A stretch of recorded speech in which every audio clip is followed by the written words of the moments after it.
Dans l'Éthique, partie 1, proposition 11, j'ai écrit « Dieu, autrement dit une substance constituée par une infinité d'attributs dont chacun exprime une essence éternelle et infinie, existe nécessairement. Je suis Baruch Spinoza, et aujourd'hui je veux partager avec vous quelque chose que l'humanité a essayé de supprimer pendant 3 siècles. Ce que je vais vous révéler a coûté mon excommunication, ma réputation et presque ma vie. Mais c'est une vérité si puissante qu'elle continue de terrifier les gardiens de l'orthodoxie religieuse, même aujourd'hui, au XXIe siècle. Permettez-moi de vous poser une question qui changera peut-être votre existence entière.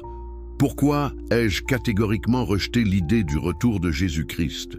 Était-ce de l'arrogance, de l'athéisme, ou avais-je découvert quelque chose de si profondément vrai que cela rendait impossible toute croyance en un Messie revenant pour juger l'humanité? Si vous cherchez la vérité philosophique authentique, sans les filtres confortables de la superstition, inscrivez-vous à cette chaîne et activez les notifications. Ce que je m'apprête à vous expliquer ne sera jamais enseigné dans vos églises, vos synagogues ou même vos universités. C'est la raison pour laquelle mes livres ont été interdits, brûlés et censurés. C'est pourquoi mon propre peuple m'a maudit avec la plus terrible des excommunications jamais prononcées. Mais commençons par le commencement, car vous devez comprendre ce qui se cache vraiment derrière cette question apparemment simple.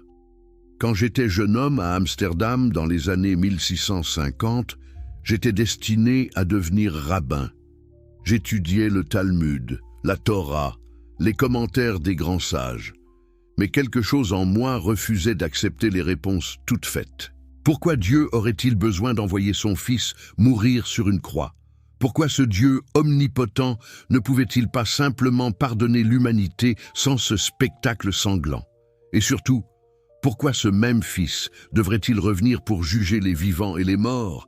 Qu'est-ce que cela révélait sur la nature de la divinité? Ces questions me rongèrent l'esprit comme un acide corrosif dissolvant les certitudes confortables de ma jeunesse. Mais plus je cherchais des réponses dans les textes sacrés, plus je découvrais des contradictions, des incohérences, des mythes empruntés aux civilisations païennes.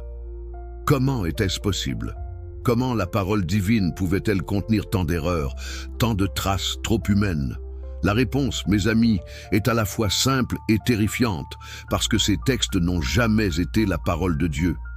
Ils sont des productions humaines, écrites par des hommes, avec leurs préjugés, leurs peurs, leurs ambitions politiques. Et une fois que vous acceptez cette vérité fondamentale, tout l'édifice de la religion révélée s'effondre comme un château de cartes dans la tempête. Mais attendez, vous pourriez me demander, si la Bible n'est pas la parole de Dieu, qu'est-ce que Dieu alors? Excellente question, et c'est précisément là que commence notre véritable voyage philosophique. Vous voyez, le problème avec toutes les religions monothéistes n'est pas qu'elles croient en un Dieu, mais qu'elles croient en un Dieu fait à l'image de l'homme. Un Dieu qui pense, qui planifie, qui se met en colère, qui aime, qui hait, qui punit, qui récompense. Un Dieu qui fondamentalement se comporte comme un roi oriental, despotique, siégeant sur son trône céleste. C'est une projection anthropomorphique si évidente que je suis toujours stupéfait que des millions de personnes intelligentes continuent de la prendre au sérieux. Dans le traité théologico-politique. Chapitre 6, j'ai écrit « La plupart des hommes s'imaginent que Dieu est comme un homme, composé d'un corps et d'un esprit, sujet aux passions. Ils croient que Dieu se met en colère contre les méchants et montre de la faveur aux bons. » Pourquoi cette croyance est-elle si dangereuse? Parce qu'elle transforme Dieu en tyran et l'humanité en esclave tremblant, attendant récompense ou châtiment. Cette vision de la divinité est la racine de toute servitude mentale, de toute superstition, de toute oppression religieuse qui a ensanglanté l'histoire humaine. Alors, permettez-moi de vous révéler ce que Dieu est réellement selon ma philosophie, selon ce que j'ai découvert après des années de méditation solitaire dans ma petite chambre d'Amsterdam, polissant mes lentilles optiques le jour et contemplant l'infini la nuit. Dieu n'est pas une personne. Dieu n'a pas d'intention. Dieu n'a pas de conscience séparée. Dieu est la substance unique qui constitue tout ce qui existe. Dans ma langue, je l'appelle Deus sive natura, ce qui signifie Dieu ou la nature, car ces deux termes désignent exactement la même réalité. Dieu n'est pas le créateur de la nature, se tenant au-dessus de sa création comme un artisan au-dessus de son œuvre. Non, Dieu est la nature elle-même, dans sa totalité infinie et éternelle. Chaque arbre, chaque étoile, chaque pensée dans votre esprit, chaque battement de votre cœur est un mode d'expression de cette substance unique. Vous n'êtes pas séparés de Dieu. Vous êtes une modification finie de Dieu, une vague temporaire dans l'océan infini de la substance divine. Comprenez-vous l'immensité de cette révélation?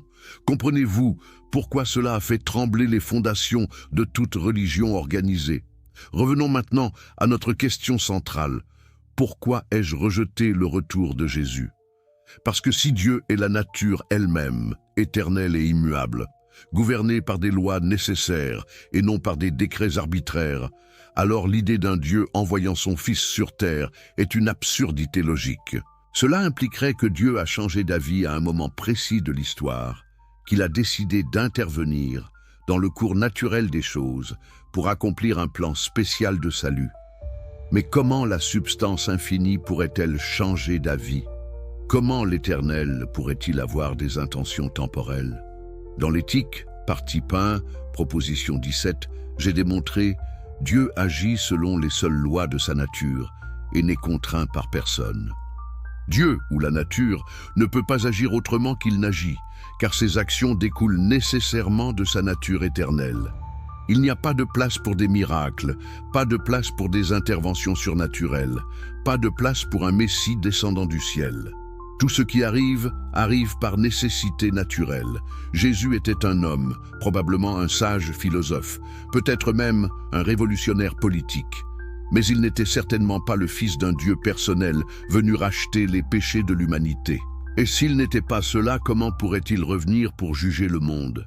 Mais je sens votre résistance. Je sens que certains d'entre vous pensent Spinoza est trop radical, trop extrême dans son rejet. Laissez-moi vous raconter ce qui s'est passé le 27 juillet 1656, quand j'avais 23 ans. Ce jour-là, les autorités de la synagogue portugaise d'Amsterdam ont prononcé contre moi le chérem, l'excommunication. Voici ce qu'ils ont déclaré. Avec le jugement des anges et le verdict des saints, nous excommunions, expulsons, maudissons et exécrons Baruch Spinoza. Maudit soit-il le jour, maudit soit-il la nuit. Maudit soit-il dans son sommeil et dans son réveil. Maudit soit-il en entrant et en sortant. Que l'Éternel n'ait jamais pitié de lui, que l'Éternel enflamme contre cet homme toute sa colère et déverse sur lui tous les mots écrits dans le livre de la loi. Savez-vous pourquoi cette malédiction a été prononcée avec une telle violence? Parce que j'avais commencé à enseigner exactement ce que je vous enseigne maintenant, que la Bible est une œuvre humaine, que Moïse n'a pas écrit le Pentateuque, que les miracles sont des superstitions pour les ignorants, que Dieu ne pense pas, ne planifie pas, ne récompense pas, ne punit pas. Les rabbins savaient que si ces idées se répandaient, tout leur système de pouvoir s'effondrerait. Et ils avaient raison. Pensez-y un instant. Si je vous dis que Dieu est la nature éternelle gouvernée par des lois nécessaires, qu'est-ce que cela signifie pour le concept de péché? Qu'est-ce que cela signifie pour l'idée de jugement dernier? Qu'est-ce que cela signifie pour la notion de salut par la foi en Jésus? Cela signifie que tous ces concepts deviennent obsolètes, vides de sens. Il n'y a pas de péché originel, car il n'y a pas eu de chute paradisiaque. Adam et Ève sont des personnages mythologiques, pas des ancêtres historiques. Il n'y a pas de jugement dernier, car Dieu ne juge pas. La nature ne porte pas de jugements moraux sur vos actions. Elle produit simplement des conséquences naturelles selon ses lois éternelles. Et il n'y a pas de salut par la foi, car la béatitude ne vient pas de la croyance en des dogmes arbitraires, mais de la compréhension vraie de la nature des choses et de notre place dans l'ordre éternel. Dans l'Éthique, partie 5, proposition 36, Scoli, j'ai écrit « La béatitude n'est pas la récompense de la vertu, mais la vertu elle-même. Comprenez-vous la profondeur de cette affirmation? Comprenez-vous comment elle rend superflue toute eschatologie chrétienne avec ses anges trompettes, ses morts ressuscitant, son Christ revenant dans la gloire? Mais creusons plus profondément. Qu'est-ce que Jésus enseignait réellement selon les évangiles? L'amour du prochain, le pardon des offenses, la critique de l'hypocrisie religieuse, le détachement des richesses matérielles. Ce sont des enseignements moraux admirables que j'approuve entièrement. Mais sont-ils uniques? Non. Vous trouvez des enseignements similaires chez les stoïciens grecs, chez les philosophes bouddhistes, chez les sages chinois, chez Socrate lui-même. Qu'est-ce qui rend Jésus spécial alors? Selon la théologie chrétienne, c'est sa nature divine, sa résurrection corporelle et sa promesse de retour. Enlevez ces éléments surnaturels et il reste un sage philosophe parmi d'autres. Un sage important, certainement, mais pas le Fils unique de Dieu venu sauver l'humanité d'une damnation éternelle. Dans le traité théologico-politique, chapitre 4, j'ai analysé la loi divine et conclu que la loi divine universelle est celle qui commande uniquement le véritable bien suprême, à savoir la connaissance et l'amour de Dieu. Remarquez, je ne parle pas de foi en Jésus, ni d'obéissance à des commandements révélés, mais de connaissance et d'amour de Dieu, compris comme la nature éternelle. Cette connaissance est accessible à tous par la raison, pas par la révélation. Elle ne nécessite ni prêtre, ni église, ni sacrement, ni messie. C'est une voie de libération intellectuelle et spirituelle, ouverte à toute l'humanité. Permettez-moi de vous expliquer pourquoi l'attente du retour de Jésus est psychologiquement destructrice. Quand vous croyez qu'un sauveur viendra bientôt pour résoudre tous les problèmes du monde, que faites-vous? Vous cessez de prendre la responsabilité de votre propre vie. Vous attendez passivement l'intervention divine au lieu d'agir selon votre propre puissance. Vous projetez votre salut dans un futur hypothétique, au lieu de réaliser la béatitude dans le présent éternel. C'est une forme de servitude mentale, une aliénation de votre propre pouvoir d'agir. Dans l'éthique, partie 3, proposition 6, j'ai établi que chaque chose s'efforce, autant qu'il est en elle, de persévérer dans son être. C'est ce que j'appelle le conatus, l'effort fondamental de toute chose existante pour maintenir et augmenter sa puissance d'exister et d'agir. Votre conatus, votre essence même, est de devenir plus actif, plus puissant, plus autonome. Mais la religion de l'attente messianique fait exactement l'opposé. Elle vous rend passif, impuissant, dépendant d'un sauveur extérieur. Elle vous transforme en enfant éternel, attendant que Papa Dieu vienne tout arranger. N'est-ce pas exactement ce que vous observez chez les croyants messianiques? Une infantilisation spirituelle qui les empêche de devenir des adultes philosophiques pleinement responsables de leur existence?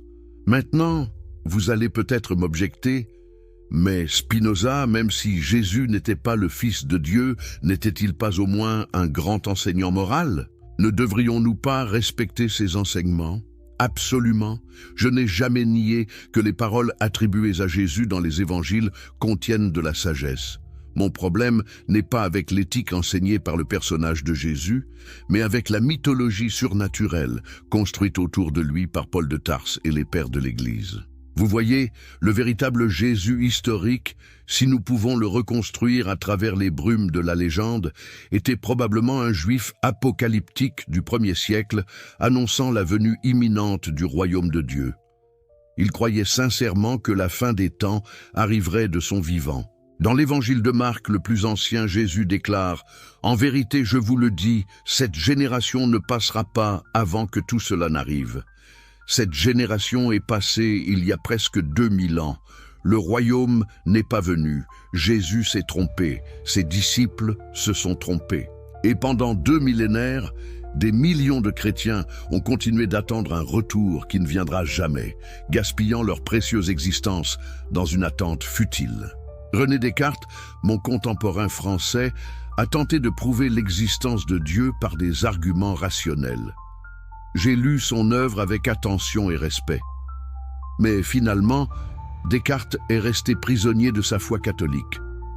Il a maintenu la séparation entre esprit et matière, entre Dieu et monde, entre âme immortelle et corps mortel. Dans mes principes de la philosophie de Descartes, j'ai reformulé ces arguments de manière géométrique. Mais dans l'éthique, je suis allé bien au-delà. J'ai démontré que la distinction cartésienne entre substance pensante et substance étendue est une erreur fondamentale. Il n'y a qu'une seule substance avec une infinité d'attributs dont nous connaissons seulement deux, la pensée et l'étendue. Votre esprit et votre corps ne sont pas deux substances différentes, miraculeusement unies, mais deux aspects du même mode fini de la substance unique. Quand votre corps meurt, votre esprit meurt également, car ils ne sont pas séparables. Il n'y a pas d'âme immortelle qui s'envole vers le paradis. Il n'y a pas de résurrection des corps. Ce sont des consolations imaginaires inventées par des hommes terrifiés par la mort. La vraie immortalité, la seule que nous puissions atteindre, est ce que j'appelle voir les choses sous l'aspect de l'éternité, sub specie aeternitatis. C'est comprendre notre existence comme une expression nécessaire de la nature éternelle, comme une modification temporaire de la substance infinie. Cette compréhension apporte une paix profonde que nulle promesse de paradis futur ne peut égaler. Gottfried Leibniz, le brillant philosophe allemand, a correspondu avec moi. Il a même visité ma modeste demeure à La Haye en 1676, quelques mois avant ma mort. Nous avons discuté de métaphysique, de mathématiques, de la nature de Dieu. Leibniz était fasciné par mes idées, mais aussi effrayé par leurs implications. Après ma mort, il a publiquement dénoncé mon système comme dangereusement athée. Pourquoi ? Parce que Leibniz voulait préserver l'ordre chrétien traditionnel tout en philosophant rationnellement. Il a développé sa théorie des monades, ces substances simples sans fenêtre qui reflètent l'univers, depuis leurs perspectives uniques, harmonisées par Dieu dans une harmonie préétablie. C'est ingénieux, je l'admets. Mais c'est aussi une tentative désespérée de sauver la providence divine, la liberté humaine et l'immortalité de l'âme face au déterminisme naturaliste que mes principes impliquent nécessairement. Leibniz n'a pas eu le courage de ses intuitions rationnelles. Il a préféré construire un système complexe qui préserve les croyances religieuses conventionnelles plutôt que de suivre la logique jusqu'à ses conclusions audacieuses. Je ne le blâme pas entièrement. C'est terrifying de regarder la vérité en face quand elle détruit toutes les certitudes confortables sur lesquelles vous avez construit votre identité.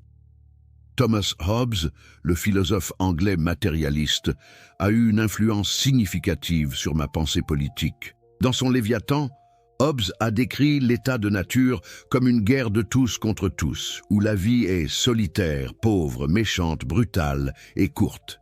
Sa solution était un pouvoir souverain absolu auquel les individus cèdent leurs droits en échange de sécurité. J'ai partiellement adopté cette vision, mais avec une différence cruciale. Pour Hobbes, les lois de nature sont des commandements rationnels que nous devons suivre. Pour moi, les lois de nature sont des descriptions nécessaires de comment les choses fonctionnent réellement. Dans le traité théologico-politique, chapitre 16, j'ai écrit « Le droit de nature s'étend aussi loin que s'étend la puissance de la nature ». Cela signifie qu'il n'y a pas de loi morale inscrite dans l'univers. Il n'y a que des rapports de force, des relations de cause à effet. Ce qu'on appelle bien et de mal ne sont que des jugements humains basés sur ce qui augmente ou diminue notre puissance d'agir. Maintenant, comment cela se rapporte-t-il au retour de Jésus ? Parce que la croyance en un jugement dernier moral universel repose sur l'idée que Dieu a établi des lois morales absolues et punira ceux qui les transgressent. Mais si la nature n'a pas d'intention morale, si elle produit simplement des effets selon des lois nécessaires, alors l'idée d'un jugement divin devient absurde. Il n'y a personne pour juger. Il n'y a que des conséquences naturelles de nos actions. Moïse Maïmonide, le grand philosophe juif médiéval, a tenté de réconcilier la philosophie aristotélicienne avec la Torah. J'ai étudié son Guide des égarés intensément. Maïmonide a développé une théologie négative sophistiquée. Nous ne pouvons dire ce que Dieu est, seulement ce qu'il n'est pas. Dieu n'est pas corporel, pas changeant, pas multiple. Par élimination successive, nous nous approchons d'une conception plus pure de la divinité. J'ai beaucoup appris de cette méthode. Mais Maïmonide n'est pas allé assez loin. Il a maintenu que Dieu est un être personnel avec intelligence et volonté, simplement au-delà de notre compréhension complète. Il a défendu les miracles bibliques comme des interventions divines réelles. Il a cru en la providence spéciale de Dieu sur Israël. Dans le traité théologico-politique, chapitre 8, j'ai démontré de manière détaillée que Moïse n'a pas pu écrire les 5 premiers livres de la Bible, car ces textes contiennent des anachronismes, des contradictions et des références à des événements postérieurs à sa mort supposée. Cette analyse textuelle minutieuse a choqué mes contemporains juifs et chrétiens. Comment osais-je remettre en question l'autorité mosaïque? Parce que la vérité m'importait plus que la tradition, parce que je préférais une compréhension honnête et rationnelle à des mythes confortables. Et si Moïse n'a pas écrit la Torah, si ces textes sont des compilations humaines de diverses sources, alors sur quelle base pouvons-nous affirmer qu'ils contiennent des prophéties authentiques concernant un Messie futur? Les prophètes hébraïques ont annoncé un Messie qui restaurerait le royaume d'Israël, battrait ses ennemis et établirait un règne de justice et de paix. Jésus n'a accompli aucune de ces prophéties. Il n'a pas rétabli l'indépendance politique d'Israël. Il n'a pas battu les Romains, il n'a pas apporté la paix mondiale. Au contraire, il a été exécuté comme criminel par l'autorité romaine. Les premiers chrétiens ont dû donc réinterpréter radicalement les prophéties messianiques. Le Messie ne viendrait pas une fois, mais 2 fois. Sa première venue était pour souffrir et mourir pour nos péchés. Sa seconde venue sera pour juger et régner. C'est une stratégie théologique brillante pour expliquer l'échec manifeste des revendications messianiques de Jésus. Mais c'est aussi une falsification évidente des prophéties originales. Les prophètes hébraïques n'ont jamais parlé d'un Messie souffrant qui mourrait et ressusciterait. Cette idée a été projetée rétroactivement sur les textes par les chrétiens, cherchant à justifier leur foi malgré les preuves contraires. Dans le traité théologico-politique, chapitre 9, j'ai analysé comment les auteurs du Nouveau Testament ont systématiquement déformé l'Ancien Testament pour créer des prophéties accomplies par Jésus. C'est de la manipulation textuelle pure et simple. Paul de Tarse est le véritable fondateur du christianisme tel que nous le connaissons. Jésus lui-même ne s'est jamais considéré comme fondateur d'une nouvelle religion. Il était juif et voulait réformer le judaïsme de l'intérieur. Mais Paul, cet ancien pharisien qui a eu une vision hallucinatoire sur le chemin de Damas, a transformé le message simple d'un prédicateur apocalyptique juif en une théologie cosmique complexe. Paul a inventé la doctrine du péché originel, la théorie de l'expiation par substitution, le concept du corps mystique du Christ, l'opposition entre la loi et la grâce, et l'attente imminente de la parousie, le retour glorieux du Christ. Tout le christianisme paulinien repose sur ces innovations théologiques qui n'ont rien à voir avec les enseignements historiques de Jésus.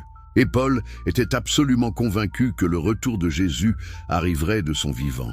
Dans la première épître aux Thessaloniciens, il écrit « Nous, les vivants, restés pour l'avènement du Seigneur, nous ne devancerons pas ceux qui sont morts. » Paul se comptait lui-même parmi les vivants qui verraient le retour du Christ. Il avait tort. 2000 ans se sont écoulés. Des générations innombrables de chrétiens sont mortes en attendant un événement qui ne s'est jamais produit. N'est-il pas temps d'admettre que cette attente était illusoire dès le début? Maintenant, laissez-moi vous expliquer comment je suis arrivé à comprendre la vraie nature de Dieu après avoir rejeté les superstitions religieuses. Imaginez que vous contemplez l'univers dans sa totalité, non pas depuis un point de vue particulier, mais depuis la perspective de l'éternité elle-même. Vous voyez toutes les galaxies, toutes les étoiles, toutes les planètes, tous les êtres vivants, tous les événements passés, présents et futurs simultanément. Cette vision totale, c'est ce qu'on pourrait appeler la vision de Dieu. Mais remarquez quelque chose de crucial. Dans cette vision, il n'y a pas de bien et de mal moral. Il n'y a pas de bon et de méchant. Il n'y a que des causes et des effets, des relations nécessaires, des lois éternelles s'exprimant à travers une infinité de modes finis. Un lion qui tue une gazelle n'est pas mauvais. La gazelle qui s'enfuit n'est pas bonne. Ce sont simplement deux conatus, deux efforts de persévérer dans l'être, qui entrent en conflit selon les lois de la nature.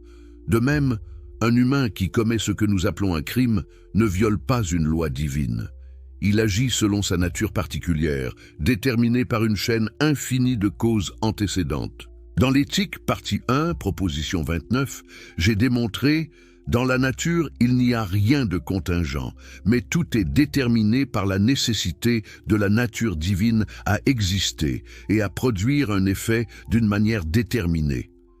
Cette vérité détruit complètement la notion de libre arbitre, au sens traditionnel. Vous n'êtes pas libre de choisir vos actions indépendamment de toute détermination causale. Vous agissez toujours selon votre nature telle qu'elle a été façonnée par une infinité de causes.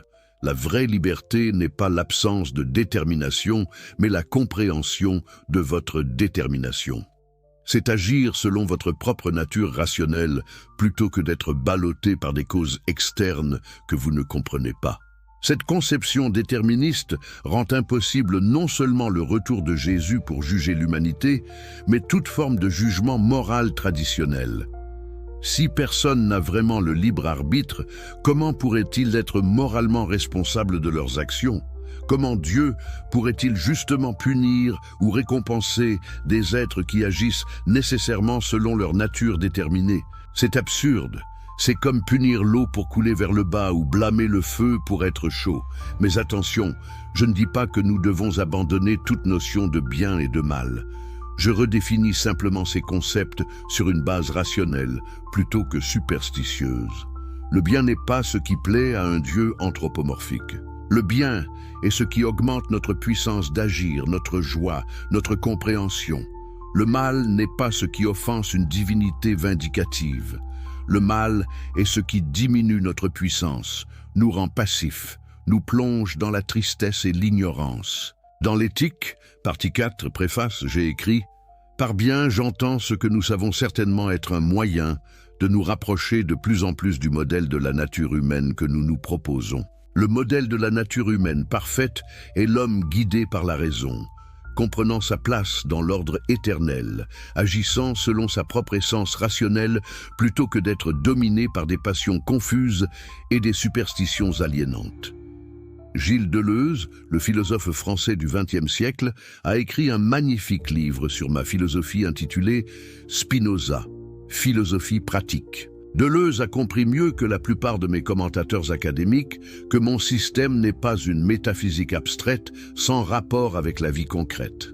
C'est une éthique pratique, un guide pour vivre plus puissamment, plus joyeusement, plus librement. Deleuze explique que je propose une éthologie plutôt qu'une morale. Une éthologie étudie ce qu'un corps peut faire, quelles sont ses capacités et ses limites, comment il peut composer avec d'autres corps pour augmenter sa puissance. Elle ne juge pas selon des valeurs transcendantes de bien et de mal, mais évalue selon des critères émanant de bon et de mauvais. Est-ce bon ou mauvais pour votre puissance d'agir? Est-ce que cette rencontre compose avec votre nature ou la décompose? Jonathan Israel, l'historien contemporain des Lumières radicales, a montré que ma philosophie a été la force motrice derrière les développements les plus progressistes des XVIIe et XVIIIe siècles.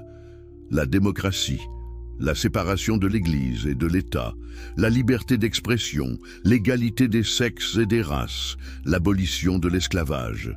Toutes ces avancées découlent logiquement de ma prémisse que tous les humains sont des modes égaux de la substance unique, que personne n'a d'autorité divine spéciale sur les autres, que la raison est accessible à tous, indépendamment de leur origine. N'est-ce pas ironique? Le philosophe excommunié et maudit, celui dont les livres ont été interdits et brûlés, s'est avéré être le véritable libérateur de l'humanité occidentale. Pendant ce temps, les églises qui prêchèrent l'amour et le retour glorieux du Christ soutenaient l'Inquisition, les guerres de religion, la persécution des hérétiques et l'oppression des femmes et des minorités. Stephen Nadler, le biographe contemporain qui a écrit la meilleure étude de ma vie, a titré son livre Spinoza a Life. Dans cette œuvre méticuleusement recherchée, Nadler montre que ma philosophie n'était pas simplement un système intellectuel abstrait, mais le produit d'une vie vécue avec courage et intégrité face à l'ostracisme social et la menace constante. Après mon excommunication en 1656, j'aurais pu me rétracter, m'excuser, rejoindre la synagogue. J'aurais eu une vie confortable comme marchand ou rabbin. Au lieu de cela, j'ai choisi l'exil intérieur. J'ai vécu modestement du polissage de lentilles optiques. Un métier qui a probablement contribué à ma mort prématurée à 44 ans à cause de l'inhalation de poussière de verre. J'ai refusé des postes universitaires prestigieux qui auraient exigé que je modifie mes opinions philosophiques. J'ai vécu et suis mort fidèle à la vérité telle que je la comprenais. Nadler écrit que mon mode de vie incarnait parfaitement ma philosophie de la liberté comme compréhension de la nécessité. Je savais que ma nature me déterminait à chercher la vérité peu importe les conséquences sociales. J'acceptais cette nécessité et l'embrassais comme ma propre essence. C'est cela, la vraie liberté. Non pas faire ce que vous voulez arbitrairement, mais devenir pleinement conscient de ce que vous êtes nécessairement et l'affirmer joyeusement. Permettez-moi maintenant de vous révéler quelque chose de encore plus scandaleux que mon rejet du retour de Jésus. Je rejette également l'idée de création ex nihilo, la création à partir de rien. Selon la Genèse, Dieu a créé l'univers du néant par un acte de volonté pure, que la lumière soit et la lumière fut. Cette doctrine est fondamentale pour le judaïsme, le christianisme et l'islam. Elle établit la distinction absolue entre créateur et création, entre Dieu transcendant et monde contingent. Mais réfléchissez logiquement un instant. Comment quelque chose pourrait-il venir du néant? Le néant absolu n'a aucune propriété, aucune potentialité, aucune capacité causale. De rien ne peut venir que rien ex nihilo nihil fit. Si l'univers existe, il doit avoir toujours existé d'une certaine manière. Il ne peut pas avoir commencé à exister à un moment temporel, car le temps lui-même est un mode de la substance éternelle. Dans l'éthique, partie 1, proposition 14, j'ai démontré « Sauf Dieu, nulle substance ne peut être donnée ni conçue ». Et dans la proposition suivante, « Tout ce qui est en Dieu et rien ne peut être ni être conçu sans Dieu ». L'univers n'est pas la création de Dieu. L'univers est Dieu sous l'attribut de l'étendue. La nature naturée, natura naturata, c'est-à-dire l'ensemble des modes finis qui composent le monde phénoménal, découle éternellement de la nature naturante, natura naturans, c'est-à-dire les attributs infinis de la substance. Ce n'est pas un processus temporel. C'est une déduction logique éternelle, comme les propriétés d'un triangle découlent éternellement de sa définition. Comprenez-vous maintenant pourquoi le retour de Jésus est philosophiquement impossible dans mon système? Parce que l'histoire humaine n'a pas de but téléologique. Elle n'avance pas vers un point culminant eschatologique où le Messie reviendra pour établir le royaume de Dieu. L'histoire est simplement une expression particulière des lois éternelles de la nature, se manifestant à travers les actions d'innombrables individus déterminés. Il n'y a pas de providence divine guidant l'humanité vers un salut final. Il n'y a que des chaînes causales infiniment complexes produisant les événements que nous observons. Dans le traité théologico-politique, chapitre 3, j'ai écrit « Ceux qui cherchent des causes finales de choses parfaites montrent seulement qu'ils sont incapables de comprendre la nature des choses et ne font que projeter leur propre imagination sur Dieu. » Quand les chrétiens affirment que Dieu a créé le monde avec le plan spécifique d'envoyer son Fils mourir pour nos péchés et de revenir pour juger l'humanité, ils ne font que projeter une narration humaine sur l'univers. C'est de l'anthropomorphisme théologique. La nature n'a pas de plan, elle n'a pas d'objectif, Elle produit simplement ses effets selon ses lois éternelles, sans intention et sans but. Mais comment alors devons-nous vivre si l'univers n'a pas de but, si Dieu ne nous juge pas, si aucun Messie ne viendra nous sauver? Cette question terrifie la plupart des gens. Ils pensent que sans la promesse du paradis et la menace de l'enfer, sans jugement divin final, la vie devient absurde et la moralité impossible. C'est ce que le philosophe russe Dostoïevski écrira 2 siècles après ma mort. Si Dieu n'existe pas, tout est permis. Mais c'est une conclusion totalement erronée, basée sur une compréhension superficielle de ce que signifie l'absence d'un Dieu personnel. Laissez-moi vous expliquer comment vivre joyeusement et vertueusement dans un univers spinoziste sans attendre de sauveur externe. La clé est ce que j'appelle le 3e genre de connaissance, la scientia intuitiva. Le premier genre de connaissance est l'imagination, les opinions vagues basées sur l'expérience sensorielle confuse. Le 2e genre est la raison, la compréhension des propriétés communes et des relations causales. Le 3e genre est la connaissance intuitive qui saisit l'essence singulière des choses telle qu'elle découle de l'essence éternelle de Dieu.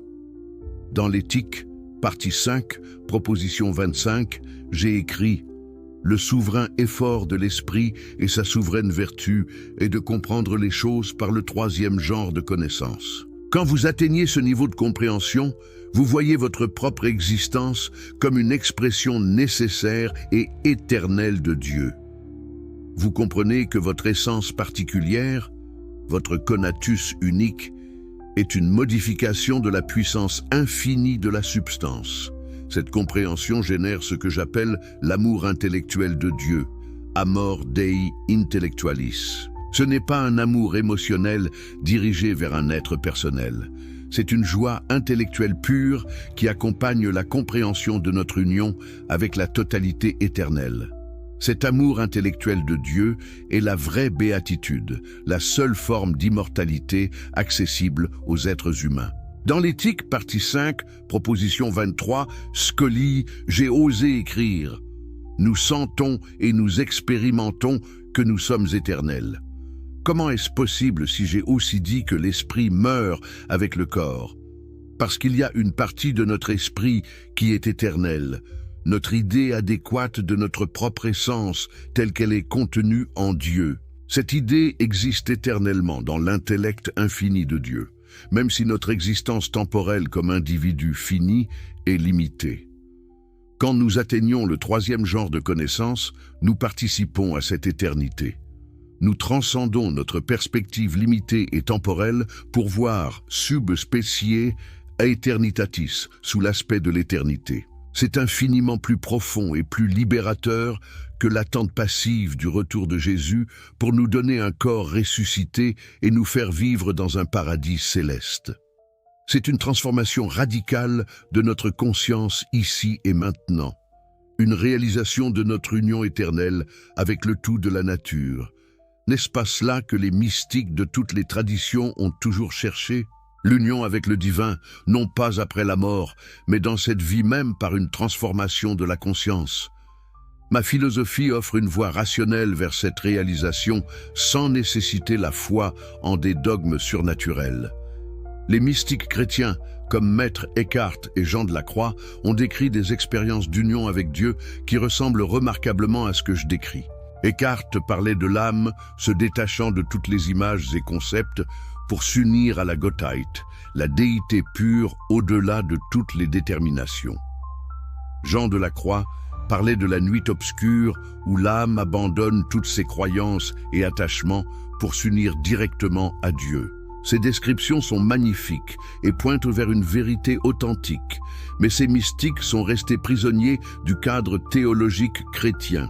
Ils ont interprété leurs expériences comme des relations personnelles avec un Dieu transcendant qui les a choisis spécialement. Ils ont maintenu la dualité entre créature et créateur, entre âme et Dieu. Ma philosophie dissout cette dualité. Il n'y a pas d'union mystique entre deux entités séparées. Il y a seulement la réalisation que nous n'avons jamais été séparés de Dieu, que nous sommes toujours déjà des modes de la substance unique.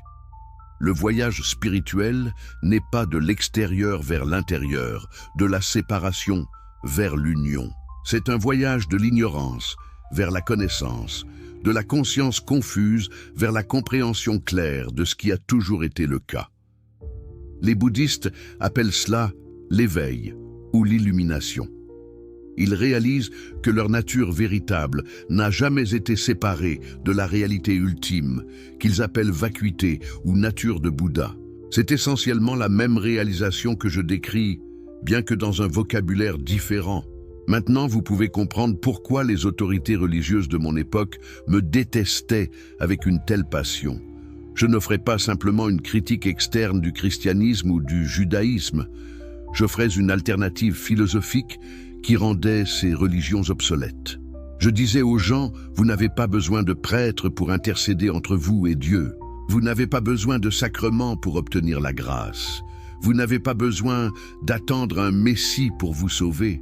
Vous n'avez pas besoin de croire en des miracles, en des prophéties, en des révélations surnaturelles. Tout ce dont vous avez besoin est votre propre raison pour comprendre la structure éternelle de la réalité et votre place en elle. Cette compréhension vous libérera plus complètement que toute religion institutionnelle ne pourra jamais le faire. Dans le traité théologico-politique, chapitre 14, j'ai écrit « La foi n'exige pas tant des dogmes vrais que des dogmes pieux, c'est-à-dire tels qu'ils meuvent le cœur à l'obéissance. » Voyez-vous ce que je dis ici? La religion institutionnelle ne se soucie pas de la vérité, elle se soucie de l'obéissance. Les dogmes religieux sont des instruments de contrôle social, pas des verdades philosophica. Tant que les gens obéissent aux autorités religieuses, peu importe qu'ils croient à des absurdités. C'est pourquoi les églises ont toujours résisté férocement à l'éducation philosophique des masses. Un peuple qui pense par lui-même ne peut pas être facilement contrôlé par des menaces de damnation éternelle ou des promesses de récompenses célestes.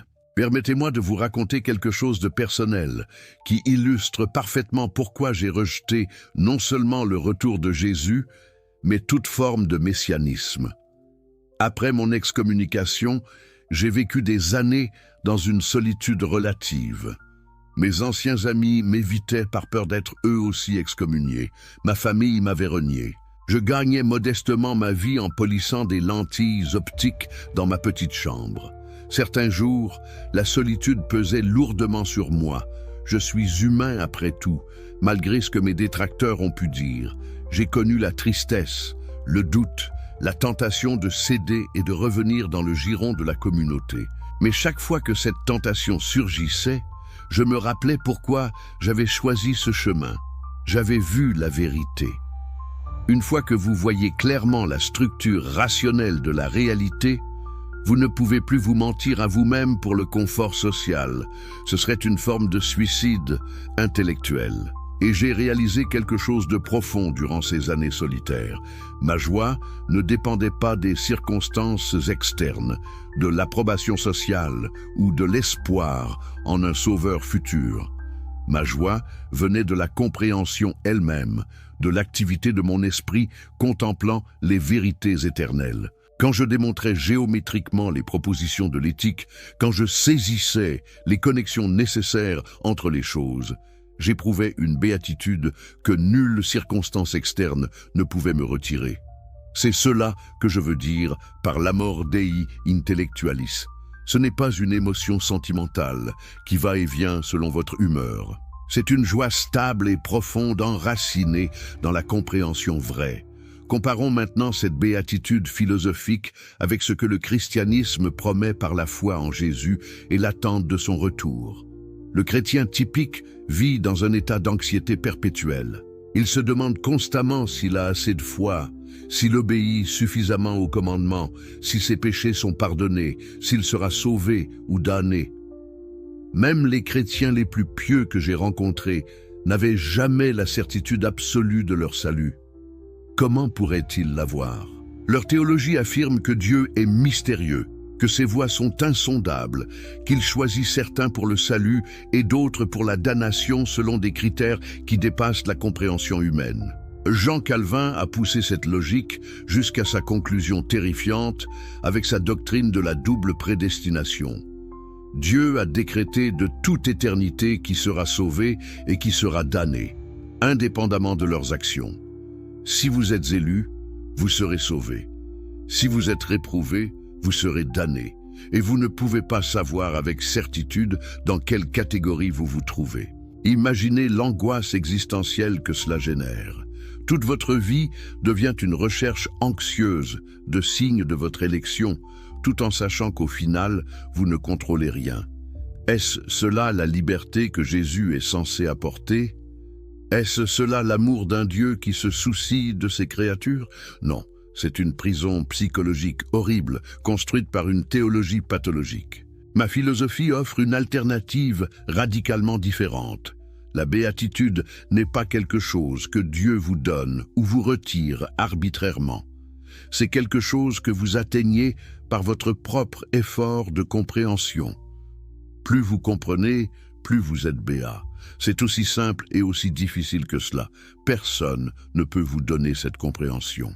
Vous devez la développer vous-même par l'exercice patient de votre raison.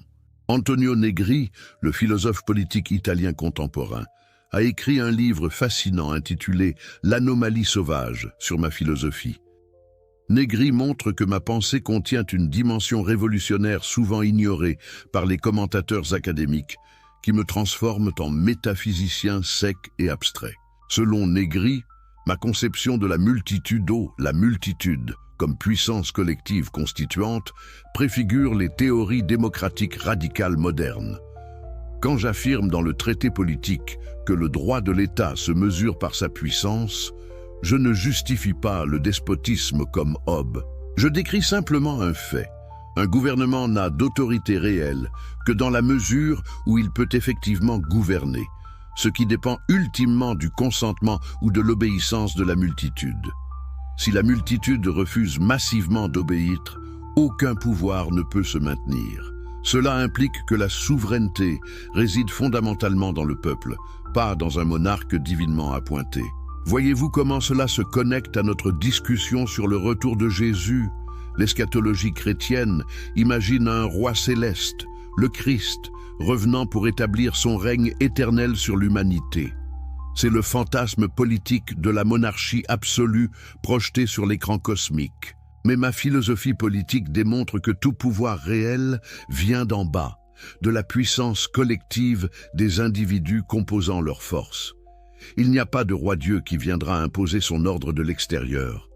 L'ordre social émerge toujours de la composition et de la décomposition des puissances individuelles et collectives. C'est pour cela que j'ai défendu la démocratie comme la forme de gouvernement la plus naturelle et la plus rationnelle dans le traité politique inachevé que je travaillais quand la mort m'a pris. Bénédicte de Spinoza. Oui, j'ai changé mon prénom de Baruch à Bénédicte après mon excommunication, peut-être pour marquer ma rupture avec ma communauté d'origine. Ce Bénédicte a vécu une vie remarquablement cohérente avec ses principes philosophiques. Je n'étais pas comme ces philosophes qui prêchent la vertu tout en vivant dans le vice, ou qui enseignent le détachement tout en poursuivant avidement la richesse et le prestige. J'ai vécu simplement, presque pauvrement, refusant les honneurs académiques qui auraient compromis mon intégrité intellectuelle. L'électeur du Palatinat m'a offert une chaire de professeur à l'université de Heidelberg en 1673, une position prestigieuse que la plupart des intellectuels auraient saisie avec empressement. Mais la lettre d'invitation contenait une clause. Je devais m'abstenir de critiquer la religion chrétienne établie. J'ai poliment décliné. Comment pourrais-je enseigner la philosophie tout en censurant mes propres conclusions philosophiques? Ce serait une trahison de la raison elle-même. J'ai préféré continuer à polir mes lentilles et à philosopher dans la liberté de ma modeste chambre plutôt que d'accepter une position honorable qui m'aurait transformé en prostituée intellectuelle. Cette décision illustre parfaitement ce que j'entends par vivre selon la raison. La raison me dictait que la vérité et l'intégrité intellectuelle valaient plus que le confort matériel et la reconnaissance sociale. J'ai suivi cette dictée de ma raison, non pas avec amertume ou sens de sacrifice, mais avec joie. Car agir selon sa propre nature rationnelle est précisément ce qui constitue la vraie liberté et la vraie béatitude. Aucun messie extérieur ne pouvait me donner cette liberté. Je devais la conquérir moi-même par la compréhension et l'action vertueuse. Maintenant, explorons plus profondément pourquoi la résurrection de Jésus, sur laquelle repose toute l'espérance chrétienne de son retour, est philosophiquement impossible dans mon système. Paul de Tarse a écrit dans la première épître aux Corinthiens « Si Christ n'est pas ressuscité, votre foi est vaine ». Paul comprend que la résurrection est le pilier central du christianisme. Sans elle, Jésus n'est qu'un prophète martyr parmi d'autres. Mais qu'est-ce que la résurrection corporelle signifierait philosophiquement? Elle impliquerait qu'un corps mort, dont la structure matérielle s'est décomposée, pourrait être reconstitué et réanimé par un acte de volonté divine. Elle impliquerait que les lois de la nature pourraient être suspendues par intervention miraculeuse. Elle impliquerait qu'un mode fini de la substance pourrait cesser d'exister puis recommencer à exister. Tout cela est logiquement absurde selon les principes que j'ai démontrés dans l'éthique. Dans la partie 2, proposition 13, j'établis que l'objet de l'idée constituant l'esprit humain est le corps. L'esprit et le corps ne sont pas deux substances séparées, mais deux aspects du même mode. Quand le corps meurt et se décompose, l'esprit individuel cesse également d'exister comme entité distincte. Il n'y a pas d'âme immortelle qui pourrait flotter librement en attendant d'être réunie avec un corps ressuscité.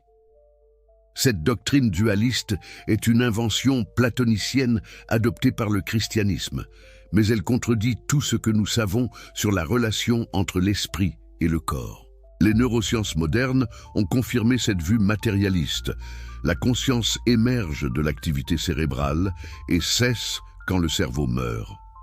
Aucun neurochirurgien ne trouvera jamais une âme immortelle en disséquant un cerveau. David Hume, le philosophe écossais qui viendra un siècle après moi, écrira un essai brillant intitulé « Des miracles », dans lequel il démontrera qu'aucun témoignage humain ne peut jamais établir la vérité d'un miracle. Pourquoi? Parce qu'un miracle, par définition, viole les lois de la nature. Mais notre connaissance des lois de la nature repose sur une expérience uniforme et constante. Donc, pour qu'un témoignage établisse qu'un miracle s'est produit, il faudrait que la fausseté de ce témoignage soit plus miraculeuse que le miracle lui-même. Or, nous savons que les humains se trompent fréquemment, mentent occasionnellement et s'illusionnent facilement, surtout en matière religieuse. Il est donc toujours plus probable que le témoignage soit faux que le miracle soit réel. J'ai anticipé cet argument dans le traité théologico-politique, bien que de manière différente. J'ai montré que les récits bibliques de miracles peuvent être expliqués naturalistically comme des phénomènes naturels mal compris par des observateurs ignorants, ou comme des métaphores et des allégories mal interprétées littéralement par des lecteurs crédules. Les eaux de la mer Rouge ne se sont pas miraculeusement séparées. Un vent fort a temporairement créé un passage, phénomène naturel rare mais possible. La manne du ciel n'était pas une nourriture surnaturelle. C'était probablement une sécrétion sucrée produite par certains insectes sur les plantes du désert. Jésus n'a pas littéralement marché sur l'eau. Soit il marchait sur un banc de sable peu profond, soit le récit est une invention symbolique postérieure. Et la résurrection. Les disciples ont probablement eu des visions hallucinatoires de leur maître bien-aimé après sa mort traumatique, visions qu'ils ont interprétées comme des apparitions réelles. C'est un phénomène psychologique bien documenté dans les cas de deuil intense. Mais allons plus profondément encore. Supposons, pour l'argument, que Jésus soit réellement ressuscité corporellement. Qu'est-ce que cela prouverait? Les chrétiens pensent que cela prouverait sa divinité, qu'il était le Fils de Dieu avec pouvoir sur la vie et la mort. Mais réfléchissez logiquement. Si un événement extraordinaire se produit, cela prouve simplement que nos lois naturelles sont incomplètes, pas qu'un être surnaturel est intervenu. Imaginez qu'un homme dans l'Antiquité soit témoin de l'éclair frappant un arbre. Ne conclurait-il pas naturellement que Zeus a lancé sa foudre depuis l'Olympe? Mais nous savons maintenant que la foudre est un phénomène électrique naturel. De même, si la résurrection s'était vraiment produite, ce que je nie catégoriquement, cela indiquerait simplement notre ignorance des lois naturelles permettant la réanimation corporelle, pas l'intervention d'un dieu personnel. Arthur Clarke, le scientifique et auteur de science-fiction du XXe siècle, formulera cela parfaitement. Toute technologie suffisamment avancée est indiscernable de la magie. Les miracles bibliques sont soit des mythes, soit des phénomènes naturels mal compris, soit potentiellement des technologies avancées que les anciens ne pouvaient pas comprendre.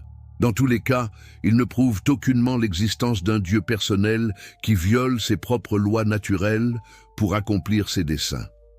Parlons maintenant du concept de péché qui sous-tend toute la théologie du salut chrétien. Pourquoi Jésus est-il mort sur la croix selon la doctrine orthodoxe? Pour expier nos péchés. Pourquoi reviendra-t-il? Pour juger ceux qui persistent dans le péché et récompenser ceux qui ont été lavés de leurs péchés par son sang. Mais qu'est-ce que le péché exactement dans mon système philosophique? Dans l'éthique, partie 4, proposition 37, Scully 2, j'écris: le péché ne peut être conçu que dans l'État, c'est-à-dire là où par le commun décret de l'État, on décide ce qui est bien et ce qui est mal. Voyez-vous ce que j'affirme ici? Le péché n'est pas une violation de lois divines éternelles, c'est une transgression de conventions sociales établies par l'État. Avant qu'un État n'établisse des lois, rien ne peut être péché. Dans l'état de nature, chaque individu a le droit de faire tout ce qui est en sa puissance. Il n'y a pas de bien et de mal moral absolu. Il y a seulement ce qui augmente ou diminue notre puissance d'agir. Quand les humains forment des sociétés et des États pour leur protection mutuelle, ils créent des lois définissant certaines actions comme crimes. Ces lois sont utiles pour la vie sociale, et un individu rationnel les respectera généralement car la vie en société augmente sa puissance. Mais ne vous y trompez pas. Ces lois sont des conventions humaines, pas des commandements divins. Dieu, c'est-à-dire la nature, ne se soucie pas que vous voliez, mentiez ou commettiez l'adultère. La nature produit simplement les conséquences naturelles de vos actions. Si vous volez et êtes capturé, vous serez puni par la société. C'est une conséquence naturelle, pas un châtiment divin moral. Cette vision révolutionnaire du péché et de la moralité détruit complètement la nécessité d'un sauveur. Si le péché n'est pas une offense contre Dieu nécessitant expiation divine, alors pourquoi aurions-nous besoin d'un Messie pour mourir pour nos péchés? Toute la théologie sacrificielle du christianisme s'effondre. Et si nous n'avons pas besoin d'expiation pour nos péchés, pourquoi aurions-nous besoin d'un jugement dernier où nos péchés seraient pesés sur une balance cosmique? La doctrine du péché originel est particulièrement pernicieuse. Augustin d'Hippone, le théologien du IVe siècle qui a le plus influencé le christianisme occidental, a enseigné que tous les humains héritent de la culpabilité du péché d'Adam. Même les bébés qui meurent sans baptême sont damnés éternellement parce qu'ils portent cette souillure originelle. N'est-ce pas une doctrine monstrueuse? Quel Dieu juste condamnerait un bébé innocent à l'enfer pour une faute qu'il n'a pas commise? Et pourtant, cette doctrine a été l'enseignement officiel de l'Église pendant des siècles. Elle a terrorisé des générations de parents craignants pour le salut de leurs enfants. Elle a justifié la pratique du baptême forcé des nourrissons. Ma philosophie libère l'humanité de cette culpabilité absurde et pathologique. Il n'y a pas de péché originel car il n'y a pas eu de chute paradisiaque. Adam est un mythe, pas un ancêtre historique. Vous naissez innocent, sans dette karmique ou culpabilité héritée. Votre tâche n'est pas d'être sauvé du péché, mais de devenir plus rationnel, plus puissant, plus libre par la compréhension vraie. Friedrich Nietzsche, le philosophe allemand du XIXe siècle, me considérait comme un précurseur essentiel. Dans une lettre, Nietzsche a écrit qu'il avait 5 prédécesseurs: Héraclite, Empédocle, Spinoza, Goethe et Wagner. Plus tard, il a rayé Wagner de la liste et m'a considéré comme son plus grand prédécesseur philosophique. Pourquoi? Parce que Nietzsche voyait dans ma philosophie une affirmation radicale de la vie et de la nature contre le nihilisme chrétien qui dénigre ce monde au profit d'un au-delà imaginaire. Nietzsche proclamera « Dieu est mort » et annoncera l'avènement du surhomme qui crée ses propres valeurs. Mais je l'ai anticipé de 2 siècles. J'ai montré que le Dieu anthropomorphique de la religion traditionnelle est une fiction, que les valeurs morales ne sont pas édictées par une autorité transcendante, mais émergent de la nature elle-même, et que la vraie grandeur humaine consiste à comprendre et à affirmer notre place dans l'ordre éternel, plutôt que de fuir vers des consolations surnaturelles. Nietzsche et moi différons sur certains points importants. Sa conception de la volonté de puissance est plus héroïque et individualistique que mon Conatus. Son surhomme semble transcender la moralité commune d'une manière que je n'approuverai pas. Mais fondamentalement, nous partageons le projet de libérer l'humanité de la morale d'esclave, chrétienne, qui glorifie la faiblesse, la culpabilité et le ressentiment contre la vie. Quand Nietzsche critique le christianisme comme une religion de ressentiment contre les forts et les nobles, il développe des intuitions déjà présentes dans ma critique de la superstition religieuse comme servitude mentale. Revenons à notre question centrale une dernière fois. Pourquoi ai-je catégoriquement rejeté le retour de Jésus? J'espère que vous comprenez maintenant que ce n'était pas un rejet capricieux basé sur l'arrogance ou le désir de choquer. C'était la conclusion nécessaire d'une analyse philosophique rigoureuse de la nature de Dieu, de l'univers et de l'humanité. Si Dieu est la nature éternelle gouvernée par des lois nécessaires, il ne peut pas intervenir miraculeusement dans l'histoire. Si l'humanité n'est pas déchue par un péché originel, elle n'a pas besoin de rédemption divine. Si la moralité n'est pas fondée sur des commandements surnaturels, il n'y a pas de jugement divin final. Si l'esprit ne survit pas indépendamment du corps, il n'y a pas de résurrection corporelle. Toutes ces conclusions découlent logiquement de mes prémices fondamentales démontrées dans l'éthique. Le retour de Jésus n'est pas seulement improbable ou peu plausible. Il est logiquement impossible dans un univers spinoziste. C'est une catégorie mistake, comme diraient les philosophes analytiques modernes. C'est comme demander quelle couleur a le nombre 7 ou quel goût a la vérité. La question elle-même est mal formée car elle présuppose un cadre conceptuel, celui d'un Dieu personnel intervenant dans l'histoire, qui est fondamentalement erroné. David Hume, le philosophe écossais qui viendra un siècle après moi, écrira un essai brillant intitulé « Des miracles », dans lequel il démontrera qu'aucun témoignage humain ne peut jamais établir la vérité d'un miracle. Pourquoi? Parce qu'un miracle, par définition, viole les lois de la nature. Mais notre connaissance des lois de la nature repose sur une expérience uniforme et constante. Donc, pour qu'un témoignage établisse qu'un miracle s'est produit, il faudrait que la fausseté de ce témoignage soit plus miraculeuse que le miracle lui-même.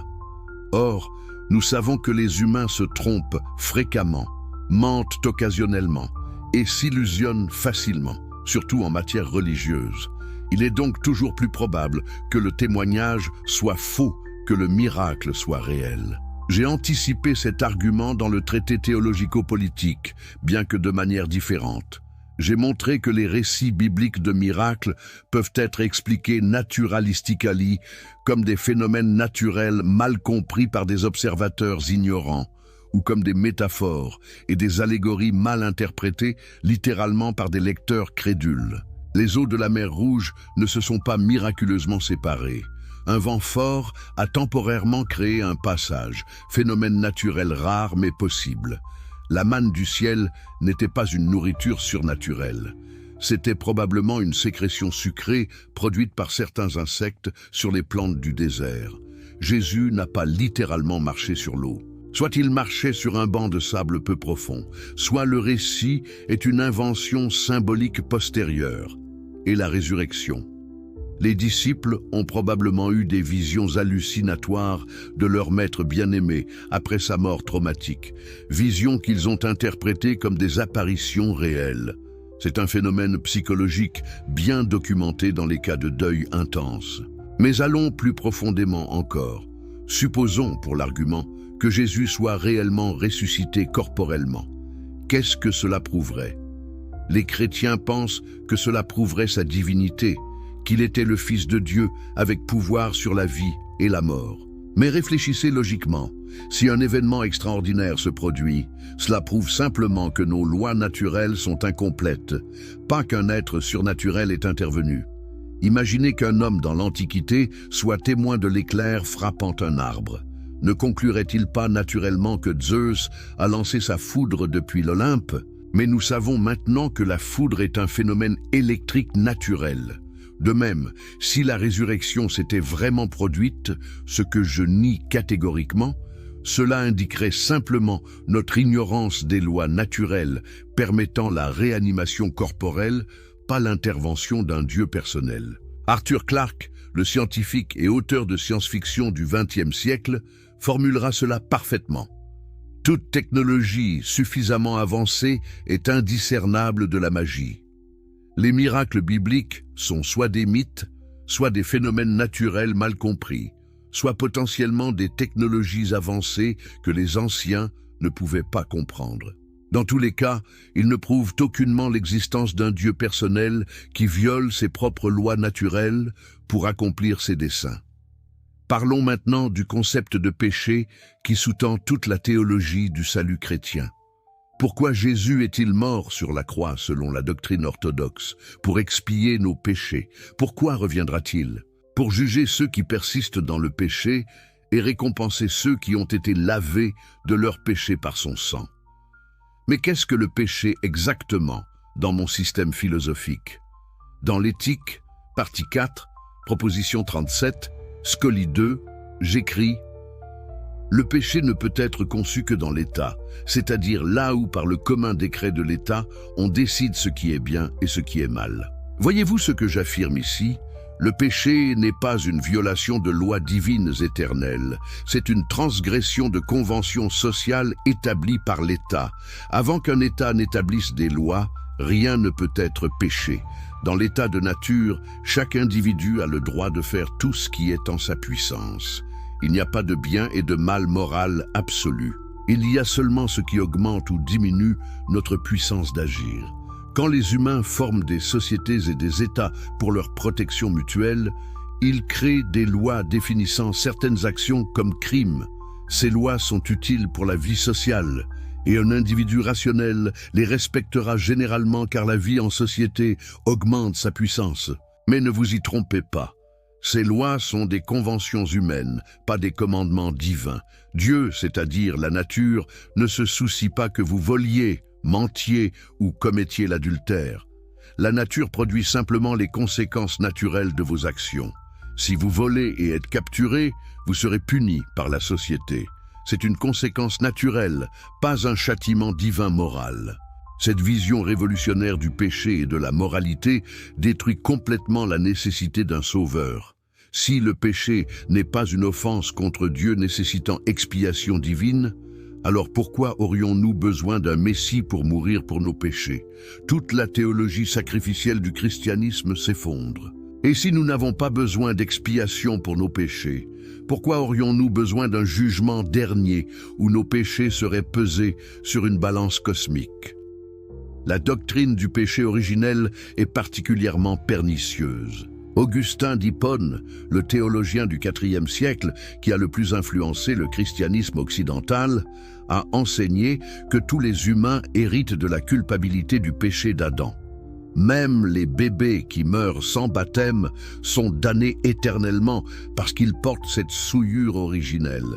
N'est-ce pas une doctrine monstrueuse? Quel Dieu juste condamnerait un bébé innocent à l'enfer pour une faute qu'il n'a pas commise? Et pourtant, cette doctrine a été l'enseignement officiel de l'Église pendant des siècles. Elle a terrorisé des générations de parents craignants pour le salut de leurs enfants. Elle a justifié la pratique du baptême forcé des nourrissons. Ma philosophie libère l'humanité de cette culpabilité absurde et pathologique. Il n'y a pas de péché originel, car il n'y a pas eu de chute paradisiaque. Adam est un mythe, pas un ancêtre historique. Vous naissez innocent, sans dette karmique ou culpabilité héritée. Votre tâche n'est pas d'être sauvé du péché, mais de devenir plus rationnel, plus puissant, plus libre par la compréhension vraie. Friedrich Nietzsche, le philosophe allemand du XIXe siècle, me considérait comme un précurseur essentiel. Dans une lettre, Nietzsche a écrit qu'il avait 5 prédécesseurs: Héraclite, Empédocle, Spinoza, Goethe et Wagner. Plus tard, il a rayé Wagner de la liste et m'a considéré comme son plus grand prédécesseur philosophique. Pourquoi? Parce que Nietzsche voyait dans ma philosophie une affirmation radicale de la vie et de la nature contre le nihilisme chrétien qui dénigre ce monde au profit d'un au-delà imaginaire. Nietzsche proclamera « Dieu est mort » et annoncera l'avènement du surhomme qui crée ses propres valeurs. Mais je l'ai anticipé de 2 siècles. J'ai montré que le Dieu anthropomorphique de la religion traditionnelle est une fiction, que les valeurs morales ne sont pas édictées par une autorité transcendante, mais émergent de la nature elle-même, et que la vraie grandeur humaine consiste à comprendre et à affirmer notre place dans l'ordre éternel, plutôt que de fuir vers des consolations surnaturelles. Nietzsche et moi différons sur certains points importants. Sa conception de la volonté de puissance est plus héroïque et individualistique que mon Conatus. Son surhomme semble transcender la moralité commune d'une manière que je n'approuverai pas. Mais fondamentalement, nous partageons le projet de libérer l'humanité de la morale d'esclave, chrétienne, qui glorifie la faiblesse, la culpabilité et le ressentiment contre la vie.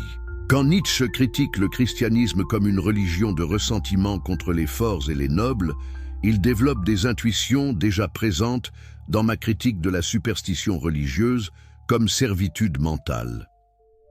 Revenons à notre question centrale une dernière fois. Pourquoi ai-je catégoriquement rejeté le retour de Jésus? J'espère que vous comprenez maintenant que ce n'était pas un rejet capricieux basé sur l'arrogance ou le désir de choquer. C'était la conclusion nécessaire d'une analyse philosophique rigoureuse de la nature de Dieu, de l'univers et de l'humanité. Si Dieu est la nature éternelle gouvernée par des lois nécessaires, il ne peut pas intervenir miraculeusement dans l'histoire. Si l'humanité n'est pas déchue par un péché originel, elle n'a pas besoin de rédemption divine. Si la moralité n'est pas fondée sur des commandements surnaturels, il n'y a pas de jugement divin final. Si l'esprit ne survit pas indépendamment du corps, il n'y a pas de résurrection corporelle. Toutes ces conclusions découlent logiquement de mes prémices fondamentales démontrées dans l'éthique. Le retour de Jésus n'est pas seulement improbable ou peu plausible. Il est logiquement impossible dans un univers spinoziste. C'est une catégorie mistake, comme diraient les philosophes analytiques modernes. C'est comme demander quelle couleur a le nombre 7 ou quel goût a la vérité. La question elle-même est mal formée car elle présuppose un cadre conceptuel, celui d'un Dieu personnel intervenant dans l'histoire, qui est fondamentalement erroné.